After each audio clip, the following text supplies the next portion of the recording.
பழம்பெரும் நகைச்சுவை நடிகை மனோரமாவின் மனைவிற்கு கோலிவுட் திரையுலகமே அஞ்சலி செலுத்தி வரும் நிலையில் மனோரமாவுடன் பல திரைப்படங்களில் நடித்த தமிழக முதல்வர் ஜெயலலிதா அவர்கள் மனோரமா குறித்து இன்று ஒரு அறிக்கை வெளியிட்டுள்ளார். நடிகை மனோரமா மறைவுக்கு முதல்வர் ஜெயலலிதா இன்று வெளியிட்டுள்ள இரங்கல் செய்தியில், பழம்பெரும் திரைப்பட நடிகை மனோரமா அவர்கள் உடல்நலக்குறைவு காரணமாக மருத்துவமனையில் அனுமதிக்கப்பட்டு சிகிச்சை பலனின்றி நேற்று நள்ளிரவு காலமானார் என்ற செய்தி அறிந்த நான் மிகுந்த மனவேதனை அடைந்தேன். திரைப்பட ரசிகர்களாலும் ஆட்சி என அன்போடு அழைக்கப்படும் மனோரமா அவர்கள் இந்திய திரைப்படத்துறையில் மாபெரும் சாதனை படைத்தவர். மேடை நடிகை தன்னுடைய கலையுக வாழ்க்கையை தொடங்கி சினிமாவில் புரட்சித் தலைவர் எம்ஜிஆர், சிவாஜி என அன்றைய தலைமுறை கதாநாயகர்கள் மற்றும் இன்றைய தலைமுறை கதாநாயகர்களுடன் 1300 திரைப்படங்களுக்கு மேல் நடித்து சுமார் 40 ஆண்டுகளுக்கும் மேலாக தமிழ் திரையுலகை ஆட்சி செய்தவர் மனோரமா அவர்கள். தமிழ் சினிமாவில் நகைச்சுவை மற்றும் குணச்சித்திர வேடங்களில் நடித்து திரைப்படத்துறை வரலாற்றில் மாபெரும் சாதனை படைத்த மனோரமா அவர்கள் 1958ஆம் ஆண்டு கவிஞர் கண்ணதாசன் அவர்கள் இயக்கிய மாலையிட்ட மங்கை திரைப்படத்தில் நடித்த முக்கிய வேடத்தின் மூலம் தமிழ் திரையுலகிற்கு அறிமுகமானார். இவர் கதாநாயகியாக 1963ஆம் ஆண்டு வெளிவந்த கொஞ்சம் குமரி என்ற படத்தில் நடித்துள்ளார்.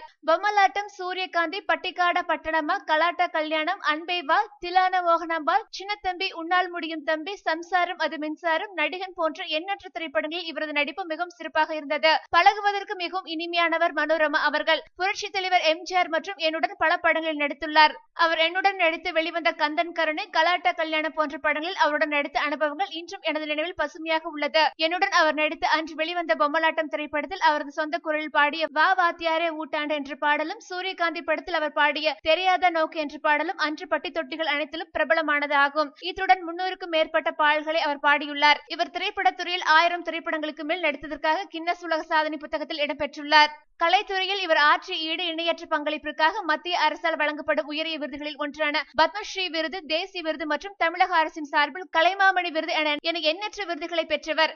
மனோரமா அவர்களின் மறைவு தமிழ் திரைப்படத்துறைக்கு மிகப்பெரிய இழப்பாகும். இவருடைய இடத்தை இனி எவராலும் நிரப்ப முடியாது.